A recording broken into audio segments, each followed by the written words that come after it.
get you some. Oh yeah. Mate, it's lucky she can cook. Wow! G'day lovelies, welcome back. Today we're going to be making apple pies using the Kmart Anko pie maker. We're going to be doing two recipes today. The first one will be the Anko apple pie recipe and the second one will be my apple pie recipe. I will write both recipes down below the video in the description as always. So for the Anko recipe we need 1 1/3 cups of either tin pie apples or your own stewed apples. Now I've got an 800 gram tin there that I've had in the cupboard for ages and I want to use up, and I'm hoping we'll be able to get both recipes out of it.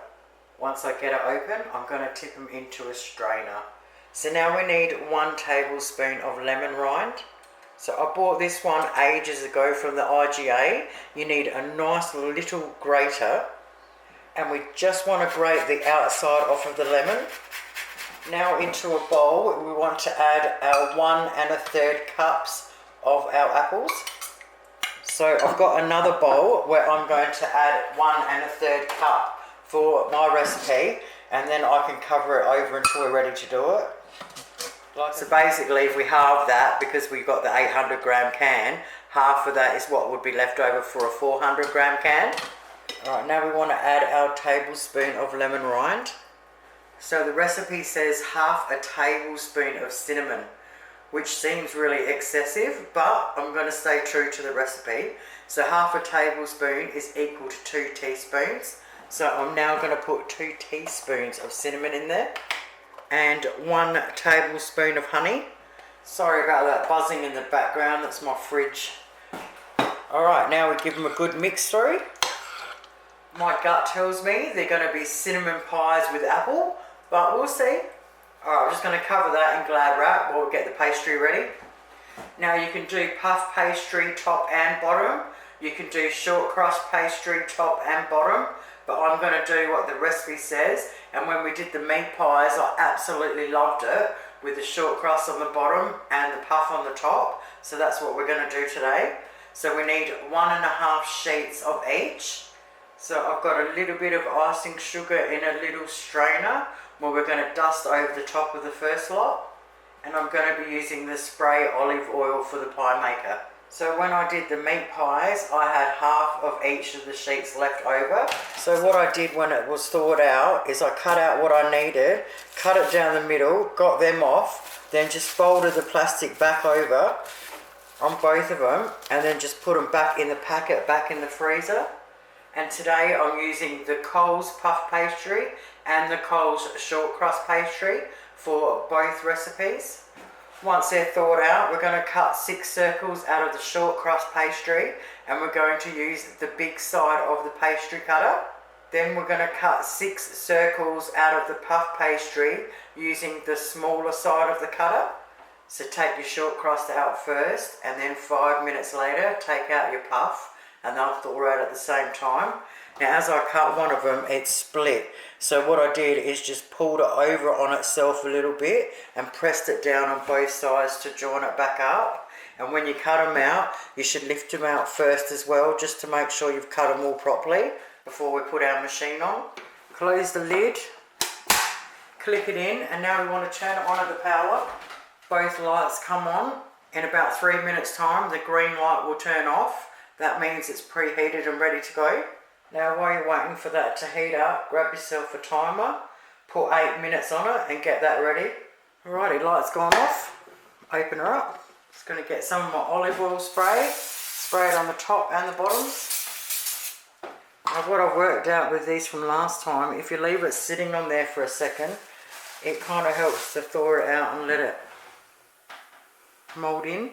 Once it softens it up enough, you just can put it in and then just bend them over.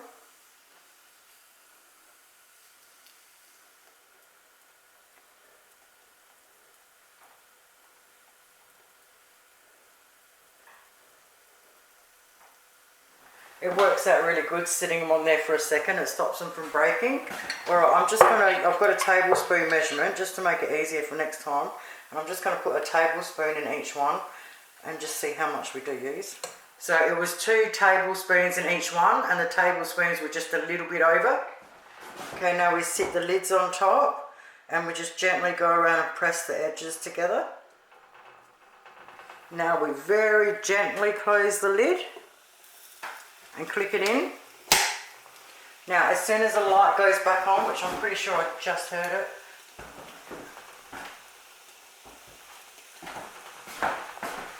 we want to set our timers for the 8 minutes and press go. Alrighty, 8 minutes later, let's open it up and see what we've got. Oh yeah, baby. Turn it off at the wall.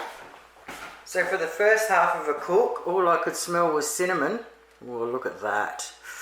Oh, they cooked to perfection in 8 minutes. So we'll get our little strainer with the icing sugar and just tap it.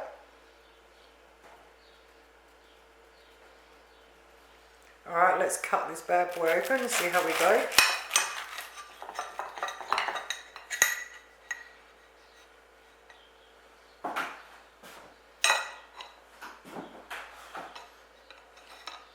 Oh, all I can smell now that I've cut it open is cinnamon. Oh my god, mate, that is so strong. I'll just give it a minute to cool down and then I'll taste it. Alright, well here goes nothing.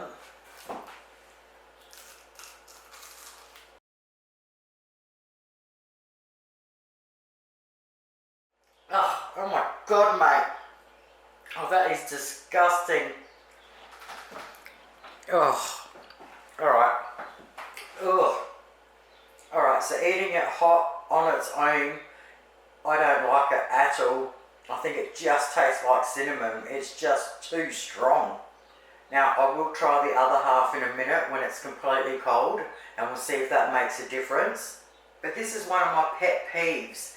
You bring out an absolutely amazing machine, and then you put in an absolutely disgusting recipe. Like, why?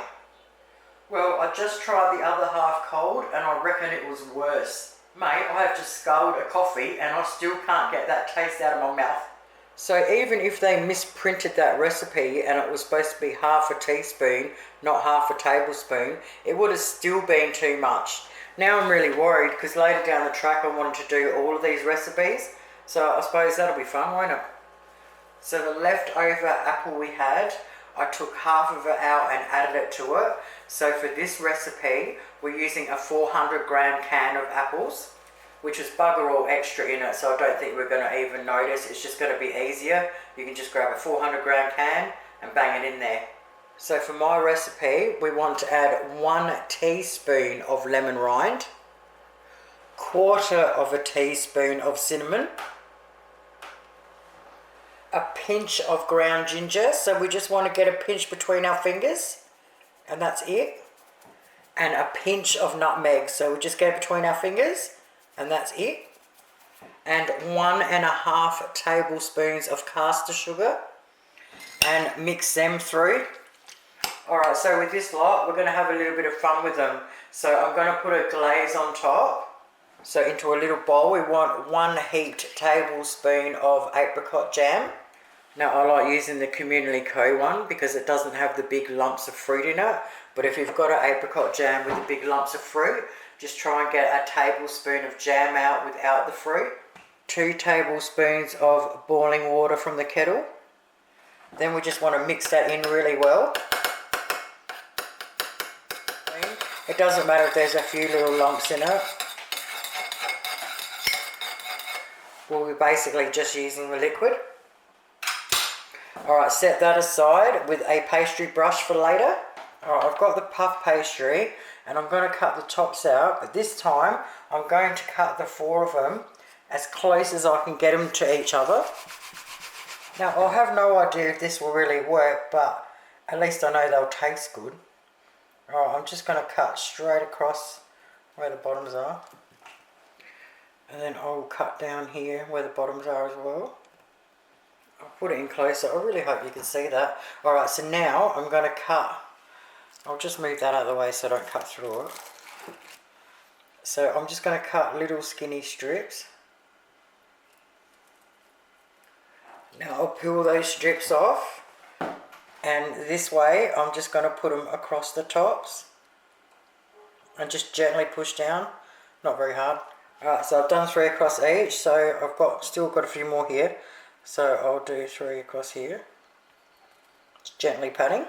And that one's a bit of an odd shape, so I'll cut across here, and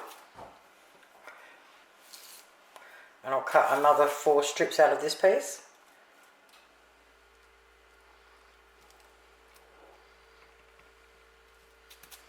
Alright, now I've done that, I will just match my circles back up with the cutter and just cut through them. Alright, peel it all off. I love doing little things like this. Alright, I've already trimmed them, I'll just get them out of the way for a minute.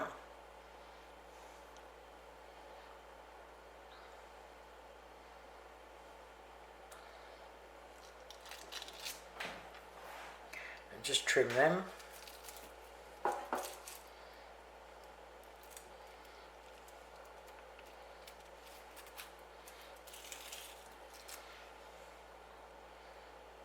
Alright, I'll just take those 2 off.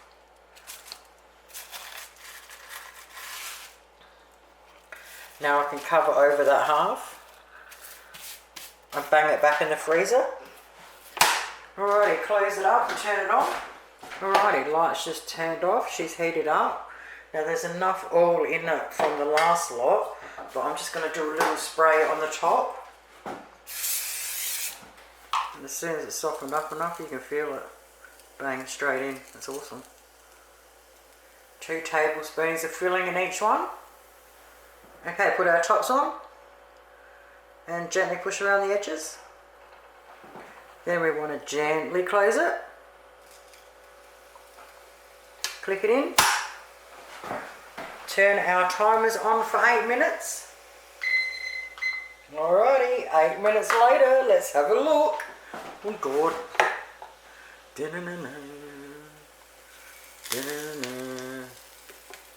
Alright, so 4 of them are not too bad. 2 definitely need a bit more time.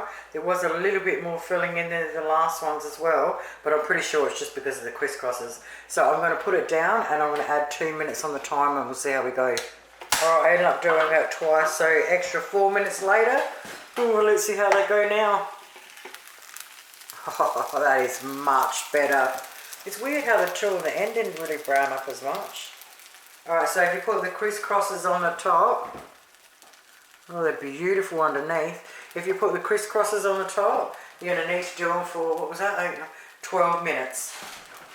Turn it off with the wall. Alright, now normally I would take them out to glaze them, but I really want to take a photo of them in there. So you just dip your brush in, and then you just brush it over.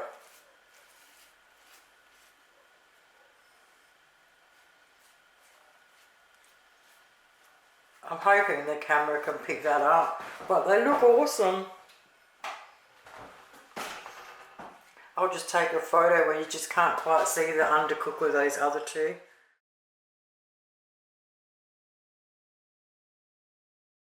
Well, they absolutely look and smell delicious, and they're an absolutely fantastic size for lunch boxes as well. Alright, let's give this baby a crack.